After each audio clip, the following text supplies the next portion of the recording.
பஸ்ஸுக்கு லேட் ஆயிட்டே இருக்கு, இன்னும் பஸ்ஸை காணோம். பஸ்ஸுக்காண்டி எல்லாம் சூனாப்பானா காத்திருக்க வேண்டிய ஆகி போச்சு. இருக்கட்டும். சக்கர வாகனங்கள் வாங்க விற்க அணுகுவோம்ல.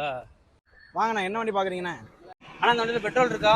பெட்ரோல் இருக்காவா? என்ன வண்டி பாக்குறீங்கன்னா என்ன ரேட்ல பாக்குறீங்க? அதை சொல்லாம மொட்டையா பெட்ரோல் இருக்கான்னு கேக்குறீங்க.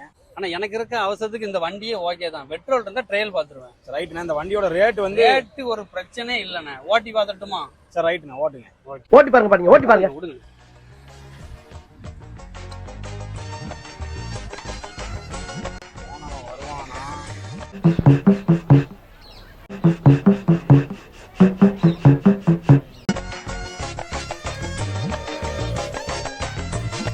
அவசரத்துக்கு உதவுன அண்ணன்ட்ட தகவலை சொல்லிடுவோம்.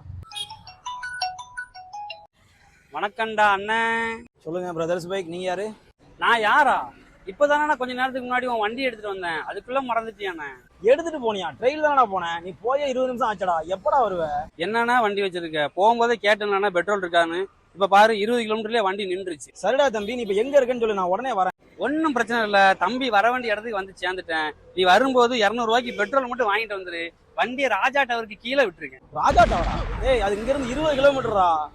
களவாணி பயலடா நீ. அட நாதாரி பயல, இவ்வளவு நேரம் களவாணி போய் சாவகாசமா வச்சிருந்தா. என்னமா 20 கிலோமீட்டருக்கு சாக்காவர? போன வாரம் ஐபி மாமா கடையில வண்டி எடுத்து குத்தாலத்துக்கு போனேன். அதுக்கு அவரே சாக்காவல, சத்தம் இல்லாம வண்டி எடுத்துட்டு போயிட்டாரு. நீ என்னமோ ரொம்ப துள்ளுரா ராஸ்கல். வண்டி எடுத்துட்டு அப்படி ஊருக்கே போயிருப்பேன். நாளை பின்ன வந்துட்டு போகணுமா இல்லையா? சரி அதெல்லாம் விடு. அடுத்து வரும்போது எல்லா வண்டிக்கும் டேங்க ஃபில் பண்ணி வைக்கிறார். இப்படி பாதியில நிப்பாட்டி தம்பி அசிங்கப்படுத்தாதானே. வை போன பாக்குறதுக்கு ஐடி கம்பெனில வேலை பாக்குறவங்க மாதிரியே இருந்தானே. களவாணி பையங்கிறது தெரியாம போச்சே.